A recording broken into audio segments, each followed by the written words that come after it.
Perhaps the most famous parable tells the story of two brothers trying to please their father and earn his approval. It's the parable known as the prodigal father. Hang out with me for a couple of minutes as I share the story on this episode of Between the Sundays.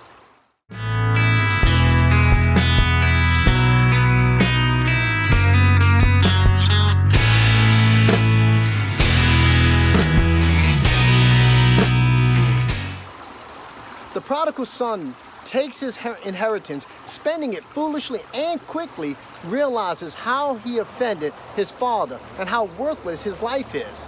So he attempts to come back to the father so he can work and earn his way into his father's good graces again. But no such effort is allowed, however, as the father loves and welcomes the son back before he works one day for his father.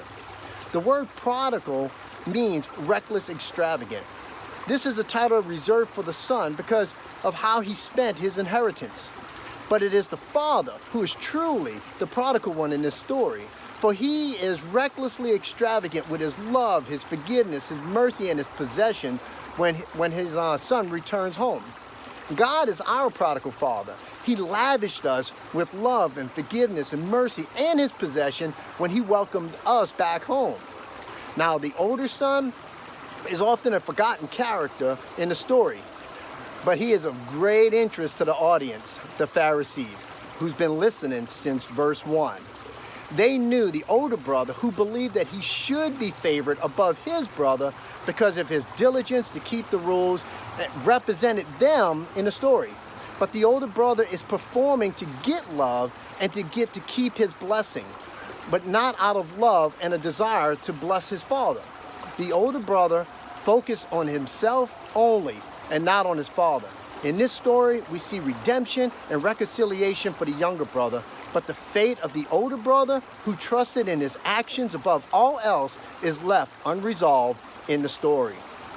Is your relationship with God performance-based? Are you trying to show God how much you love him so you can receive a blessing? I hope not. I just want to remind you that no matter how far you move away from God, that when you decide to return home, you will be returning not to a father that will say, "I told you so," but to a prodigal father that will celebrate you recklessly with extravagant love, forgiveness, and mercy. If you enjoyed this episode of Between the Sundays, would you mash that like button? And if you were encouraged, would you share this message so others may be encouraged also? And feel free to leave a comment at the bottom. And as always, thank you for watching this episode of Between the Sundays.